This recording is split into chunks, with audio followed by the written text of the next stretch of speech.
Welcome to This Explainer.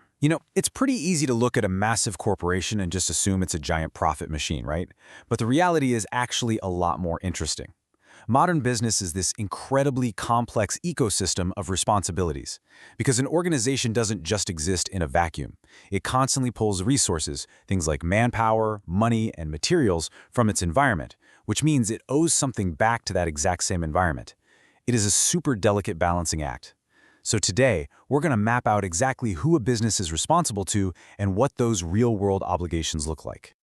We're going to ground our discussion today with a foundational thought from Howard D. Bowen. He beautifully pointed out that a firm's actions absolutely must seek the welfare of society. It's not just about doing the bare minimum to stay out of legal trouble.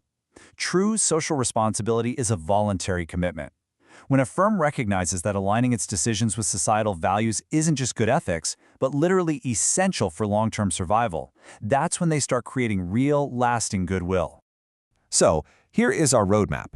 We're going to explore this through 4 concentric circles of responsibility. First, owners and investors. Second, empowering employees. Third, respecting consumers. And fourth, government and community.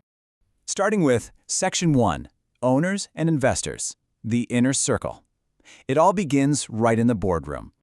Management has a massive, strict obligation to protect the folks who actually fund the enterprise, because without their capital, the business just doesn't exist. And that means focusing on efficiency.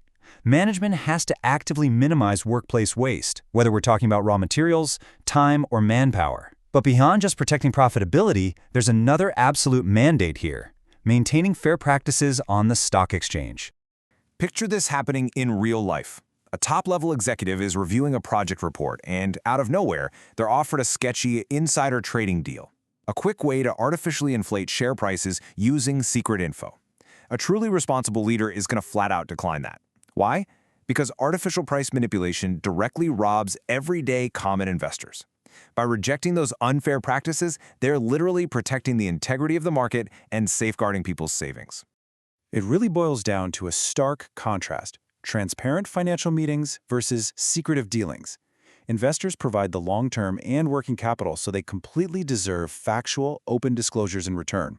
They need to know for a fact that their investment is safe, the business is solvent, and they can comfortably rely on getting their regular, fair interest payouts without any smoke and mirrors.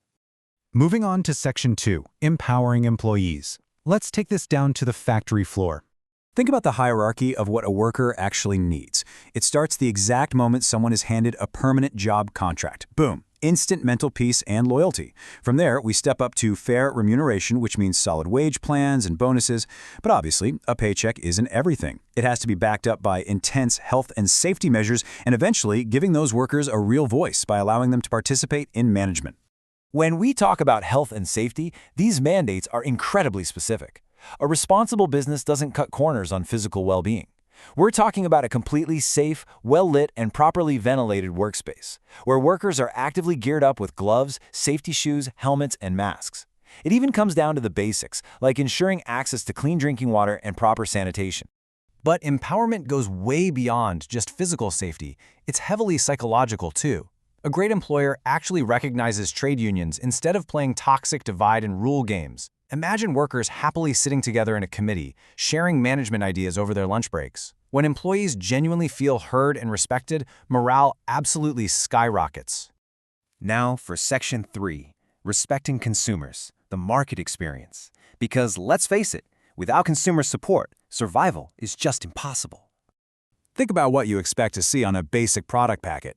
First off, an affordable, clearly displayed MRP inclusive of all taxes, so you know no retailer can randomly overcharge you. Next, you want to see an official quality standard seal, like BIS or EggMark. Those aren't just decorative stickers. They prove there's serious research and development behind the scenes, making sure that product is safe and actually worth your hard-earned cash.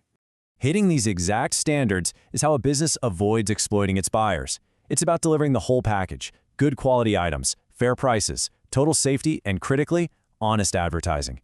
Consumers just want the facts and features. No false claims, no vulgar ads, no misleading tricks. Meeting those expectations is exactly how you turn a one-time buyer into a fiercely loyal customer. And hey, no process is flawless, right? Issues are going to pop up. But for a responsible company, fixing them isn't a burden, it's an opportunity. Picture a customer care executive answering your call instantly, actively listening, and solving a product warranty issue with a smile. That kind of fast, efficient after-sales service cements a permanent relationship based on trust. Which brings us to our final stop, Section 4, Government and Community, the macro level. Zooming out, a business has massive obligations to the state and the broader public, and it all kicks off with one fundamental compliance: paying taxes on time. Whether it's sales, income, or wealth tax, it starts the moment a firm executes an honest tax payment to the state treasury. Because without those funds, a government literally cannot build infrastructure or push economic development. It's a massive social investment. If we trace the life cycle of this macro responsibility, it's pretty fascinating. Phase 1 is nailing those timely tax payments. Then, in Phase 2, when the company expands, they purposefully build their new factory in an industrial zone instead of crowding a congested city. Phase 3 involves meticulously treating toxic waste, and Phase 4, strictly rejecting any shady bribes or favors from officials. That is the gold standard of corporate citizenship. Businesses are actually directed to help develop backward rural regions. Opening factories out there creates much-needed jobs and massively boosts the purchasing power of the local population. But alongside that, there's a hard line they cannot cross. They must protest against antisocial activities. That means zero ties to the underworld, no smuggling, and absolutely refusing any antisocial underworld bribes. And obviously, we cannot ignore the planet. Industrialization brings a huge risk of air, water, and sound pollution. A responsible business fights this by utilizing the 4 R's: reduction, reuse, recycling, and recovery. They optimize scarce resources like fuel and water, and they guarantee that every drop of hazardous or toxic waste is fully treated before disposal, keeping the natural environment safe for the future.